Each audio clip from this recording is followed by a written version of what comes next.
Hello you guys, welcome back to my channel and welcome to Vlogmas day 21. For today's Vlogmas video, we are going to be making cream puffs. Cream puffs used to be my specialty dessert when I was like in middle school, but I honestly haven't made them since. I just want to say that this will kind of be a tutorial, kind of not, because again I haven't made it in so long, but I do think I still have the magic touch. So I'm going to try to give you guys as much tips and tricks as I possibly can so you guys can make these cream puffs yourself at home as well. Let's go!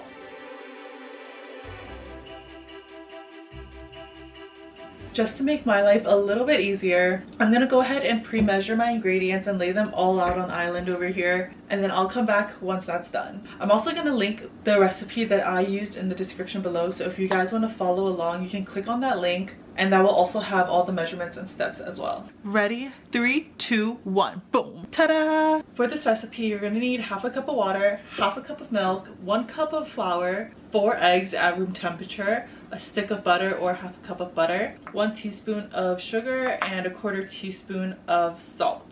This is everything you're gonna need for the actual cream puff dough part, and then we're gonna go ahead and move to the stove. This does need to be cooked over the stove top. Let's go. You want to add in your stick of butter. I just added in my half a cup of water, and you're gonna follow up with a half cup of milk. You want to use a wooden spoon for this, so just slowly mix this together until your butter's all melted. Now I'm gonna add in my teaspoon of sugar and 1/4 teaspoon of salt and mix that until the butter melts. Make sure this is on medium heat. You want to bring this to a boil. This may take a couple of minutes, so just be patient. The butter is completely melted, so we're just going to give it another 2 minutes for this to come to a boil. Once it starts to get to this stage where you can see it's boiling over, turn off the heat. Make sure your heat is turned off at this point, and immediately add in your 1 cup of flour and mix. It should start coming together as a dough almost instantly. You can see how quickly this is getting thick.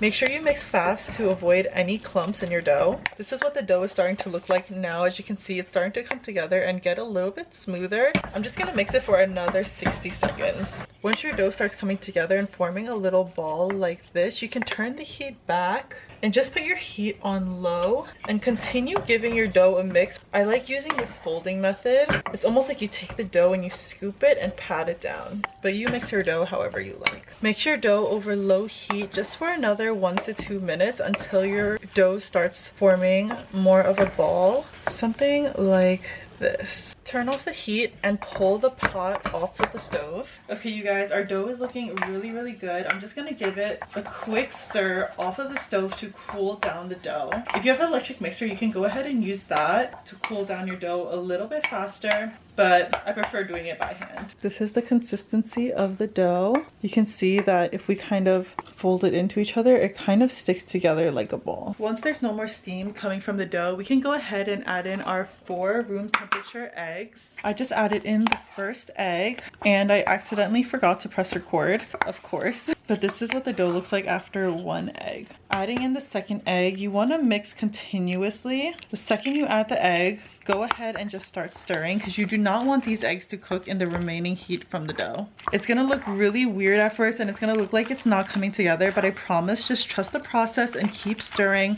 You're definitely gonna get an arm workout from this, but eventually after about 30 seconds, your dough should start coming together and looking like this. Repeating the same thing with the third egg. And guys, I know it takes a long time and it takes patience, but please add 1 egg at a time. Do not add all 4 eggs at once. This is the dough after the third egg. Cracking in our final egg here and giving that a good stir as well. You know you have the right consistency when the dough is still nice and thick, but it slowly falls off the spatula. Now that you have the right consistency of cream puff dough, it should leave a little V like this on your spatula. You can go ahead and load this into a piping bag. And just like that, your dough is literally done. It's so much easier than it seems. Just getting the last bit of dough out of here. I'm gonna cut a little tip off of this piping bag, just like that. And we are ready to start piping our little cream puffs. I have my little baking sheet here. And the fun thing about this part is that you can make them as big or as little as you want. I think I'm gonna make them a little bit more on the tiny side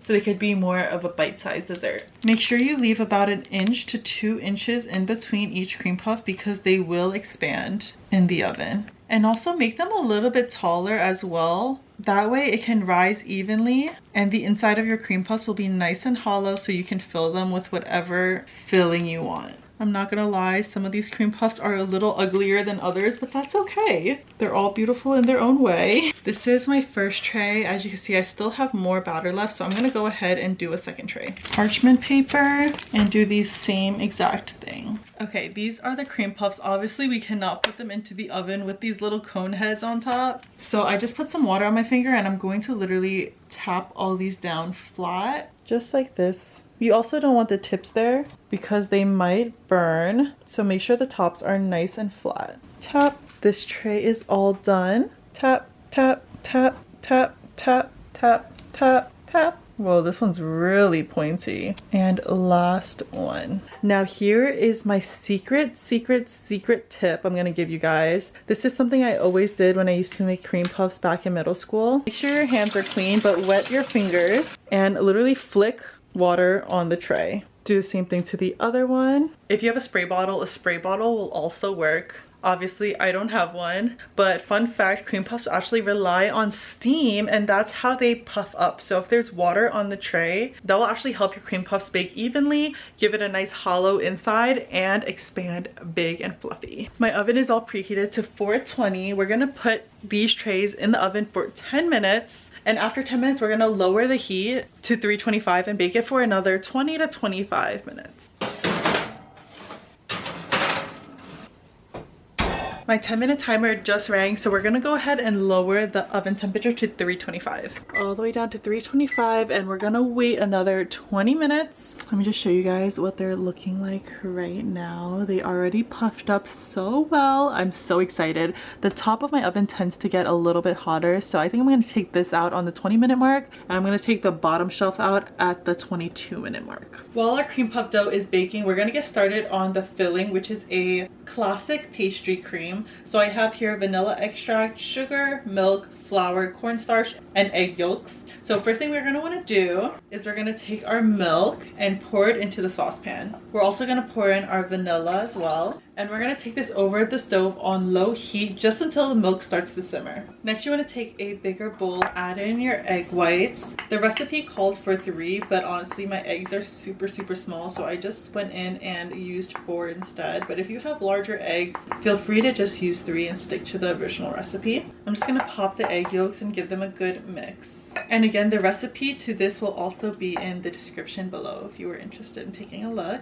Once you mix your egg yolks, you want to add in your sugar and give that a stir as well until it becomes all combined. Once it becomes nice and combined just like this, go ahead and grab a sifter and put in your flour and cornstarch mixture through here. And sift this through, make sure there are no clumps. We want a super nice and fine pastry cream, so whatever clumps you have here, just push it through. And again, give this a mix until it's a nice paste. You want your egg yolks to look nice and light in color as well. You also want to make sure the bowl you're using is heat safe because we are going to be pouring in the hot milk into here. This looks perfect. We're going to set this aside for now until the milk is ready. As you can see, the milk is starting to foam up, so in about 30 seconds, this milk is going to be ready to pour over the eggs. Taking the hot milk off of the stove, very slowly incorporate it into your egg yolks because you do not want these eggs to cook. Very slowly, and make sure you are mixing immediately. This is the most important part. If you add it in all at once,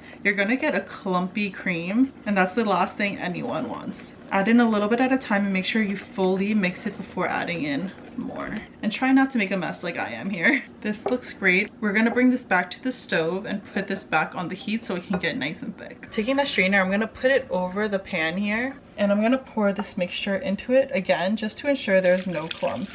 As you can see, we did have minimal clumps in here, so good thing we did strain it. Turn this back onto medium-low heat and just keep mixing this over the stove. This could take anywhere between 5 to 10 minutes. The 20-minute timer went off for these cream puffs, and oh my gosh, these look literally amazing. I'm gonna take off the top tray first, and then I'm gonna leave the bottom tray in for a couple more minutes just to brown a little more, and these cream puffs are pretty much all done. Circling back to the pastry cream, you can see that it's starting to thicken now, and this is why you want to consistently mix, because the bottom will start to thicken and the top will still be liquid. So by mixing consistently, you are less likely to have any clumps. I'm switching over here to a whisk and I'm just gonna mix this until it is the consistency that I want. This is the perfect pastry cream texture. As you can see, it's nice and thick. Beautiful, beautiful, beautiful cream. Turning off the heat, and we're gonna let this sit and cool just for a little bit, and we're gonna cover this with saran wrap and leave it in the fridge.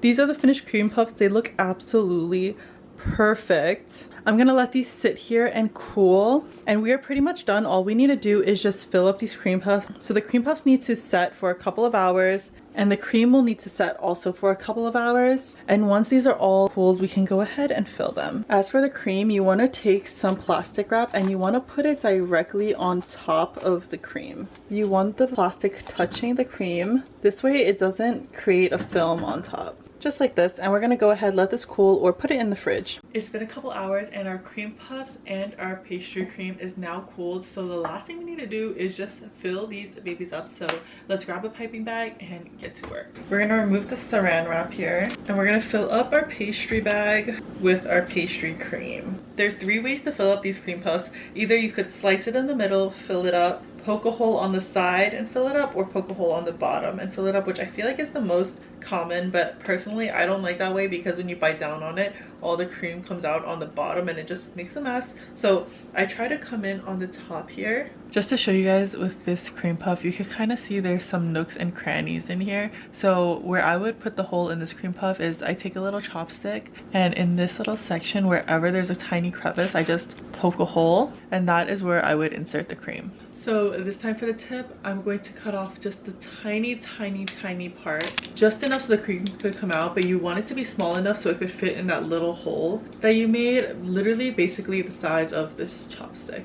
I want to show you guys a close-up here. So again, this little crevice here is the perfect spot for me to poke a little hole. Taking your cream, insert it in the hole and squeeze, and you'll feel your cream puff getting heavier. And I like to squeeze the cream inside until it literally starts coming out of the hole that we made, and that's how I know it's full.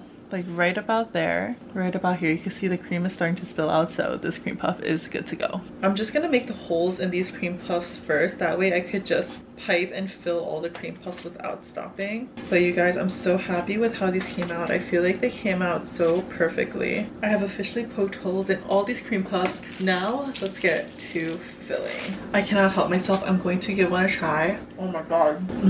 Yeah. Here you go. I split the tray in half because this half is filled with the pastry cream, and this half I'm gonna fill with Cool Whip. I'm gonna go to the store tomorrow and buy it and fill these shells. That way we have a little bit of variety. But this is how I make my cream puffs. They taste so good, and if you guys ever want to give cream puffs a try, I hope you try out this recipe. I promise it will not let you down, and they are not as hard to make as they seem. That is it for today's Vlogmas video. Thank you so much for watching Vlogmas Day 21. If you like this video, please subscribe, give this video a thumbs up, and I hope to see you in my next video. Bye!